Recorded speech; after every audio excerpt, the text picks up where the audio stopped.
and welcome back. This is Corrections for the week of June 7th, and you will notice we changed the title card once again. Please let us know what you think about it, although, as we've established, you do not need an invitation. I want to start. I referred to a peacock as a she. A peacock is the male. A peahen is a female. And now, colloquially, I was correct. But of course, the corrections jackals have a different set of standards. So I'm glad we cleaned that up. Last week, this happened actually in corrections, and I think one of the most frustrating things, not that this is frustrating, because again, it brings me great joy. A lot of times I have to correct something that I said last week in corrections. So I talked about how, back in the old days, you would, with your calculator, type 58008 and then flip it upside down, and it spelled boobs. And then I said it was great because then if the teacher came over and said, "What are you doing?" you would say, "Oh, we're just doing the 80,000s." People pointed out to me, you would want to say to her, "You're doing the 58,000s." Because you can't, if you give it away pre-flip, the gig is up. I was also reminded, and I had remembered this. People said, "Hey, did you forget that if you do 5,318,008 and flip it upside down, it's boobies?" And they said, "Why didn't you do that?" And I'm like, I'm not going to infantilize the human body that way.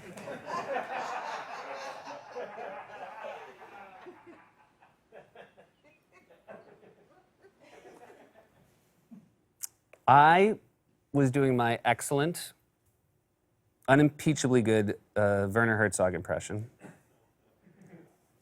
And I had him say cock-a-doodle-doo, the way I thought he would say it. And eagle-eyed and helpful German viewer said, in Germany, it's not cock-a-doodle-doo. In Germany, roosters say kikiriki. Which I just think that's great to know if you're ever on, vacation in Frankfurt or Bremen. The sun comes up and you hear kikiriki. Now you won't lose your mind. You'll know. And if it's in Bremen and you hear a rooster, it might be one of the musicians of Bremen. Of course it won't, though, because they never make it to Bremen. Nice try. No, you grims. Some people have asked why we beep curse words in corrections, since it's only online. And that's a very good question. I don't know the answer to that. I'll be honest, I didn't even know that was the case. I'm not going back and watching this. You know what I mean? Like, this is, for me, the minute this is over, it's... But, we'll see. Maybe I'll try. I'm going to try, see if I can sneak some curses in, and we'll see what gets beeped, See what the standards are. Mentioned, I got it right tonight, but I got it wrong yesterday. West Virginia Senator Shelley Moore Capito. I said Capito yesterday. I want to apologize. And then Bays, Alex Bays, our head writer, sometimes he is aware that he is writing for someone who flubs, gets some pronunciations wrong, and he gave me a very helpful way to remember the right way to do it, which is she belongs to the party that inspired the riot at the Capitol.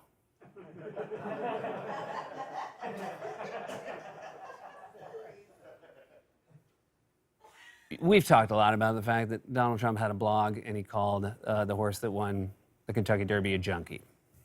And we mentioned that one of the things that made it extra funny is he spelled junkie wrong. He did Junky when everybody spells it with an IE. Well, I got a correction that pointed out correctly that William S. Burroughs wrote a book, and I even went and got the book. He wrote the book Junkie, and he spelled it with a Y. And I don't think Donald Trump reads a lot of fiction, but I bet when he does, it's William S. Burroughs. William S. Burroughs, we love him. Billy Burroughs. What are the great? The S for me, spectacular. Naked Lunch. What a book. Not what I thought it was going to be. When I picked it, I thought it was going to be about one of those Las Vegas brunch places where the waitresses don't wear tops. But it was so much better than that. Billy Burroughs. Oh, this one really hurts because it's about Marjorie Taylor Greene. And more often than not, you know, she and I are on the same page. We showed a clip of her saying, in defense of Confederate statues, that basically she was saying at some town meeting that if there was a Hitler statue or a Satan statue, she wouldn't want them torn down because she would want to use them to teach her kids about Hitler and Satan because I guess there are no books in her town. And I said, you know, there are no statues of Hitler or Satan. And then people said there was in Detroit, there was a statue of a goat-headed demon named Baphomet. And again, this one you obviously want to. I hope I'm getting that one right, because I would assume that, you know, a goat-headed demon might be a stickler about the pronunciation. Or he's laid back, in which case all of you are worse than Baphomet.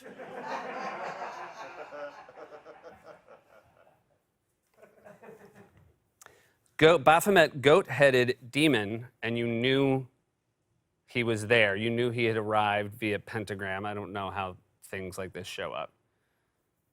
You would know Baphomet had arrived when you heard "ma," but you would know he'd arrived in Germany if he said "riki tiki tak tak tak tak tak tak tak."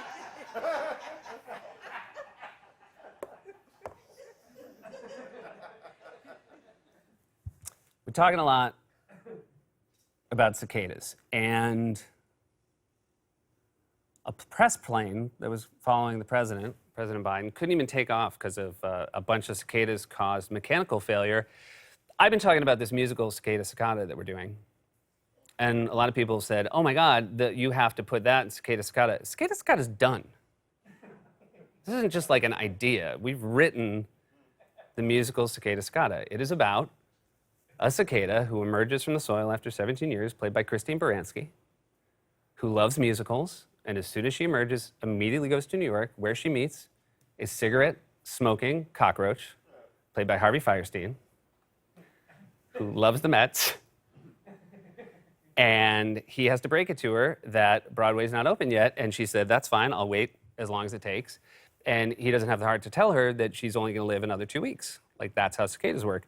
And so then he, a bug who has never cared for another insect, gets Nathan Lane, played by Nathan Lane, to gather his Broadway friends and do one show for his friend before she passes away.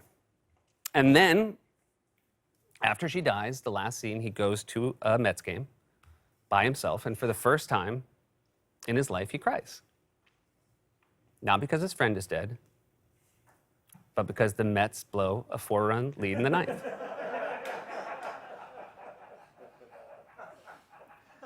And the final song is a Torch song called Where Have You Gone, John Franco?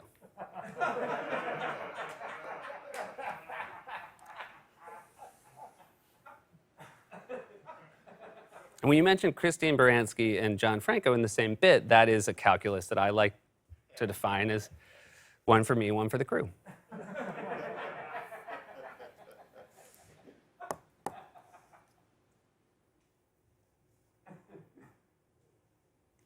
In that song, Where Have You Gone, John Franco? Because critics have seen it. We've already done an out-of-town run. And a lot of the critics complain that there's this whole play about the friendship between these two bugs, and then the whole ending is about, like, complaining about the Mets. And there's a lyric that I'm very proud of that I feel like if anybody, if like Lin-Manuel Miranda rhymed Jesse Orozco with Arm from Costco, like, where do I send the Tony? But like, they were like, and I'll just say to all these out-of-town critics, if you know so much about Broadway, why do you live in New Haven? That is not the best song. Where Have You Gone, John Franco is not the best song. The best. There's the Cockroach. The Cockroach has a song where he complains about the smoking ban called My Titanic Hit a Bloomberg.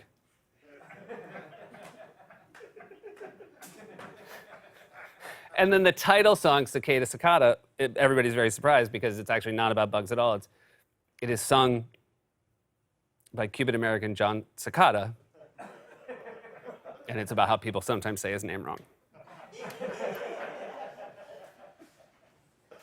Very happy. You might, I mean, because again, this is the same group of people every week at our show. Like, there's no new people come here. You might hear a new laugh. It's very exciting for me. One of my oldest friends, Pete Gross, is here. He came tonight, and it's so. Pete is an award-winning writer. He's one of our greatest living improvisers. But you may know him. If you saw him, you may know him because for years he was the Hamburglar.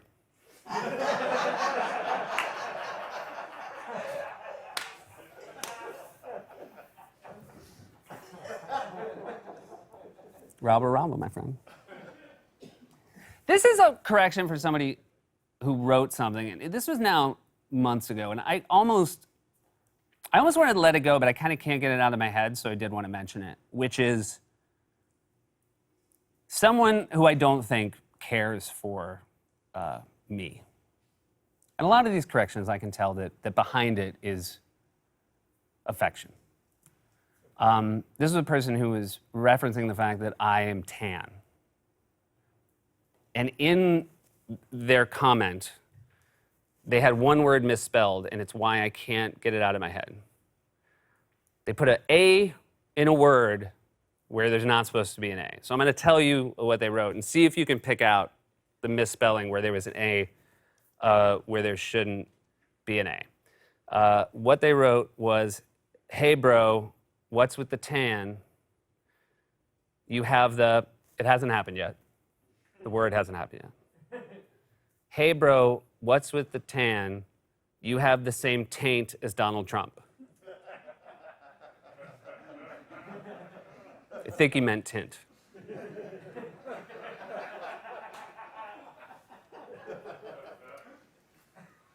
I mean, don't beat yourself up, but it massively changes. I don't even feel like I should explain what a taint is. It's like the part, it's like here. It's like, it taint the chin, but it like taint the neck. So it's like that. The last thing I want to do is fight with you guys about which of my impressions are good. Okay? Like, it's not, because I'm not mad at you about the fact that you don't have an ear for what people sound like. But I have come to the conclusion that I do not have a good Christoph Waltz. And I only did it in the first place because some of you said my Werner Herzog sounded like Christoph Waltz. And again, you were wrong because it's unimpeachably good. And I feel really bad because I love Christoph Waltz. And I was thinking about, like, when he, and I know for, like, foreign audiences, they may have seen him before, but when he showed up in Inglourious Basterds, first time most Americans saw him, it was, like, the most memorable arrival of a thespian in film in, like, the last 50. The only thing that I would say rivals it is when I appear in 2008's Journey to the Center of the Earth.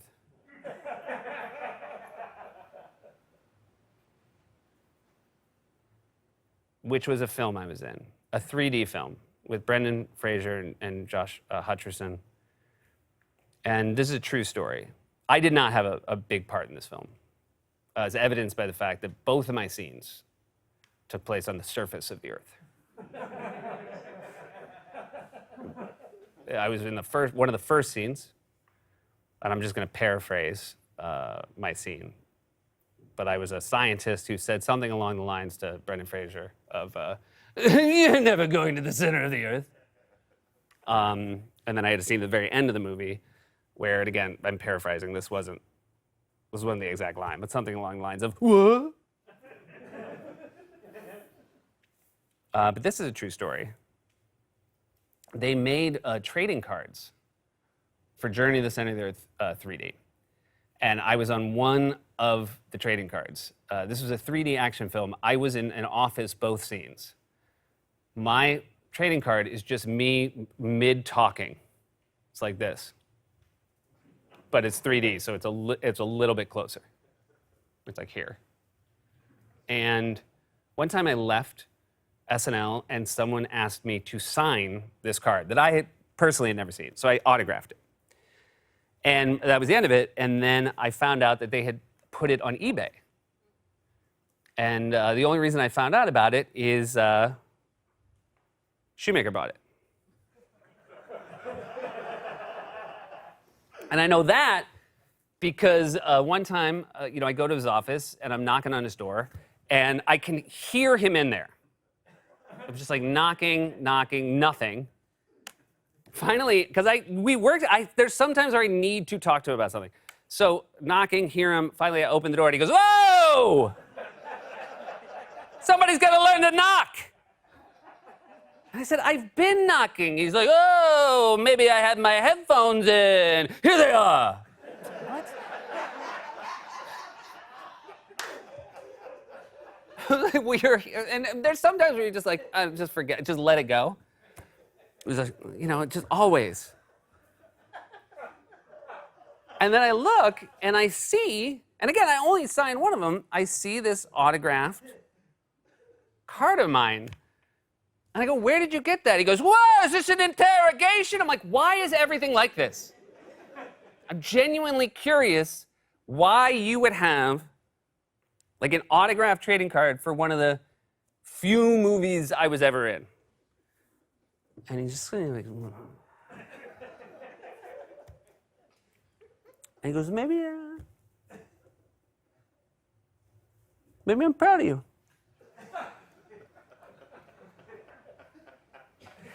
And again, like, I've known him for like 20 years, and I've never expected anything like that from him.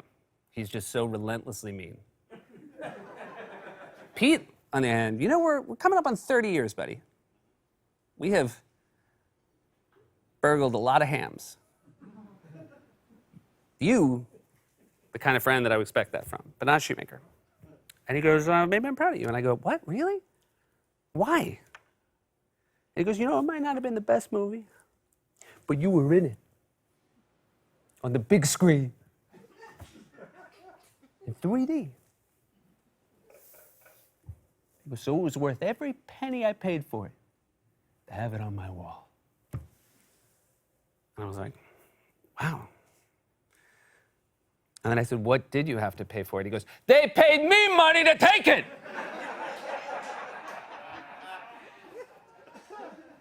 He goes, "Now maybe you want to put in some headphones." I think that's about everything. Oh, piss, fart. See what got through. See you next week.